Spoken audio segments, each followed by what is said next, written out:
Hey everyone, we got 3 weeks left in the CYA series. Today we're continuing with the variable expenses, and what I want to tell you is if you think buying a property is going to take up a lot of your time, it's nothing compared to the time it's going to take you while you own a property.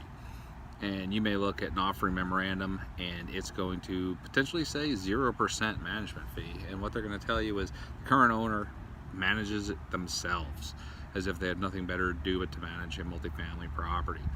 Now, if you're going to buy a property and you're going to hire a management company, they're going to charge you anywhere between 4 and call it 10% to manage that property, depending on the size, the location. There's a lot of different variables that can determine what that fee is going to be.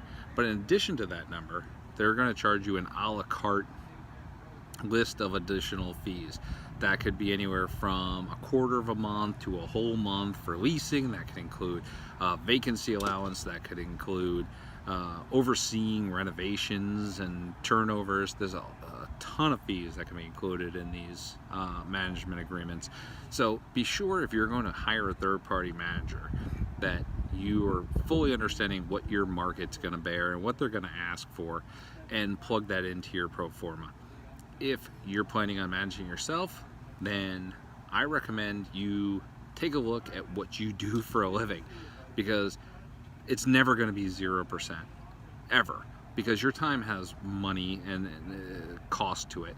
If you make $100,000 a year and that gives you enough capital to buy a property, then even on a 40-hour work week, you're making $50 an hour.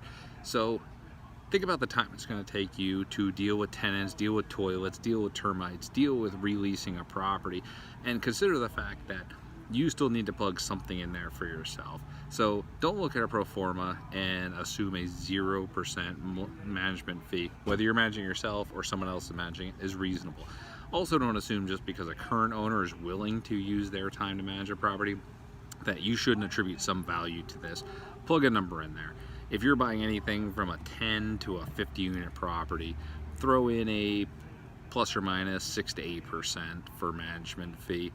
Even if you don't have to spend it, it's good to plug it in there. A bank's going to plug it in there, and if you're looking for financing, that's going to affect your net cash flow on the bottom line relative to what they underwrite for an LTV.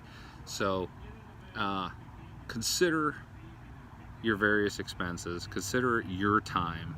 Don't always look to what people have done in the past. Look to what you're going to do in the future, and understand that a management fee is a real fee, whether you're doing it yourself or someone else is doing it.